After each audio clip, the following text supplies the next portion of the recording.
Welcome back students, આપ સૌનું આપણી યુટ્યુબ ચેનલમાં હાર્દિક સ્વાગત છે।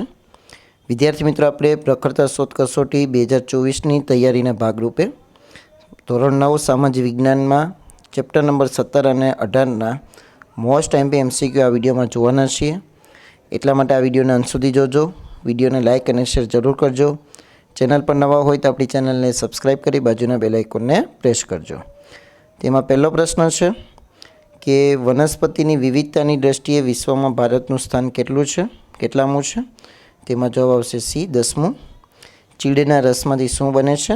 તેમાં જવાબ આવશે ટર્પેન્ટાઇન। ત્રીજાની અંદર તમારો જવાબ આવશે બી, એ સામે ચોથું, બી સામે ત્રીજું, બરાબર। એના પછી ચોથો પ્રશ્ન છે વનસ્પતિની વિવિધતાની દ્રષ્ટિએ એશિયામાં ભારતનું સ્થાન કેટલામું છે? તેમાં પણ જવાબ આવશે બી, ચોથું। ઉષ્ણકટિબંધીય ખરાવ જંગલોવાળા પ્રદેશોમાં વરસાદ લગભગ ખાલી જગ્યા જોવા મળે છે, તો પાંચમાની અંદર જવાબ આવશે ડી, 70થી 200 સેન્ટીમીટર। એના પછી છઠ્ઠું, ફર્નિચર બનાવવા કયા વૃક્ષના લાકડાનો ઉપયોગ થાય છે? તેમાં જવાબ આવશે બી, સાગ અને સાલ।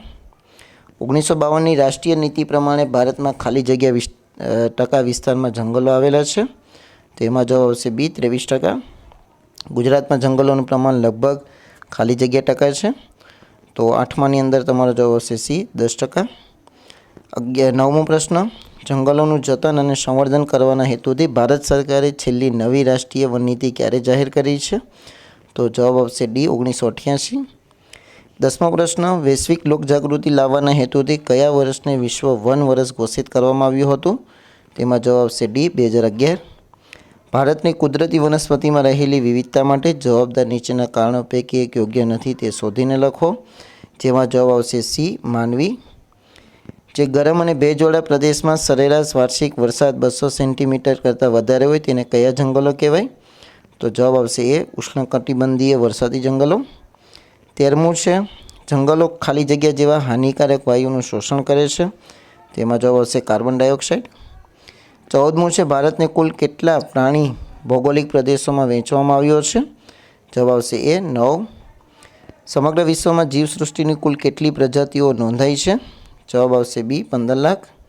ઉડતી ખિસકોલીઓ ક્યાં જોવા મળે છે? જવાબ આવશે ડી, પશ્ચિમ ઘાટના ગીચ વનોમાં। વિજયનગર તાલુકાના પર્વતીય વિસ્તારોમાં ભાગ્યે જ દેખાતું પક્ષી કયું છે? તો જવાબ આવશે બી, ચિલોત્રો। 18મું, દુર્લભ પરવાળાની પ્રજાતિઓ એટલે શું? તો કે લક્ષદ્વીપ ટાપુ સમૂહ। 19મો પ્રશ્ન છે ઘોરાડ કયા વિસ્તારોમાં જોવા મળે છે? જવાબ આવશે ડી, ઘાસભૂમિના વિસ્તારો। 20મો પ્રશ્ન, ભારત જૈવિક વૈવિધ્યની દ્રષ્ટિએ વિશ્વમાં ખૂબ જ સમૃદ્ધ બૃહદ જૈવ વૈવિધ્ય ધરાવતા 8 દેશોમાં ખાલી જગ્યા ક્રમે આવે છે? જવાબ આવશે છઠ્ઠા ક્રમે। ભારતમાં જંગલ વિસ્તારનું પ્રમાણ ખાલી જગ્યા છે? જવાબ આવશે બી, ઓછું। 22મું, ગુજરાતનું રાજ્ય પ્રાણી કયું છે? તો 22માની અંદર જવાબ આવશે સી, સિંહ। ગુજરાતનું રાજ્ય પક્ષી કયું છે? તો એમાં જવાબ આવશે એ, સુરખાબ। કચ્છ રણ અભયારણ્ય કયા રાજ્યનો સૌથી મોટો વિસ્તાર ધરાવતો અભયારણ્ય છે? એમાં જવાબ આવશે સી, ગુજરાત। સૌથી ઓછું વિસ્તાર ધરાવતું પક્ષીનું અભયારણ્ય ગુજરાતમાં ક્યાં આવેલું છે? તો 25માં તમારો જવાબ આવશે એ, પોરબંદર। 26મું, જંગલ વિસ્તારોની જાળવણી કરી તેમાં ઉત્તરોત્તર સતત વધારો કરવા માટે ખાલી જગ્યા ગાળાનું ચુસ્ત આયોજન કરવું જોઈએ? તો 26માં જવાબ આવશે બી, લાંબા ગાળાનું। ભારતીય વન્યજીવ બોર્ડની ભલામણ પ્રમાણે ખાલી જગ્યા દ્વારા વન્યજીવ સુરક્ષા અધિનિયમ બનાવાયો હતો? જવાબ આવશે ડી, સંસદ દ્વારા। અને 28મું, દેશમાં વાઘની ઘટતી જતી સંખ્યાને શિકારના ભય સામે વાઘ પરિયોજના ખાલી જગ્યા વર્ષમાં બનાવવામાં આવી? 1973માં।